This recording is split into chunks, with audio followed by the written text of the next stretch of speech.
For every project I do, there needs to be a meeting of a material and the project. So there has to be a theme in the project which can be thought about in a particular material.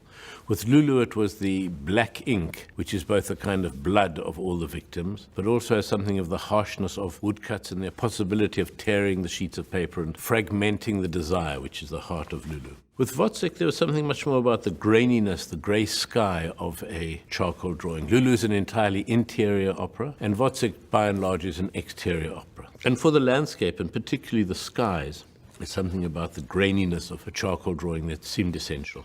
Within the production, there is the large cyclorama, the backdrop, in which the projections which we show are kind of the imaginings of Wotzek, of explosions, of fires, which are there in the play from 1837, but which are in a sense a premonition of what came to be in 1914 and the period when Berg was writing the opera, of these massive explosions going up to the heavens. I described it as a premonition of the First World War. So it's not as if people are in authentic period uniforms. They're fragments of uniforms. Some of the ghost images in the small child wears a gas mask, so that brings us into that period. To do a project like Wotzek, to do an opera like Wotzek, an essential part of it are 2 workshops in my studio in Johannesburg, in which I'll ask some dancers, some actors, to come and work with us, with the team of designers, lighting designers, in which we'll work with recordings, but try to see how we could stage a scene. What would be the language of the movement of the performers? One has to think, where is the violence inside Wotzek that takes him to the state where he's going to kill the thing he loves most, which is Marie?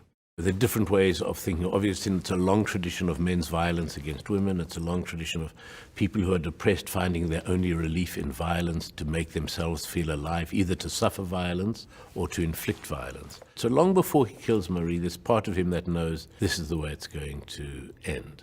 I think I'm interested in awkward operas, operas in which there are unsolved riddles. Operas in which there's a space, both musically and thematically, for a world to evolve and to be imagined around the story. There has to be a challenge somewhere in it. Rather than saying this is just a gorgeous opera, I'm going to relax into the beauty of it and hope that the designs are nice. It has to be a machine for thinking in.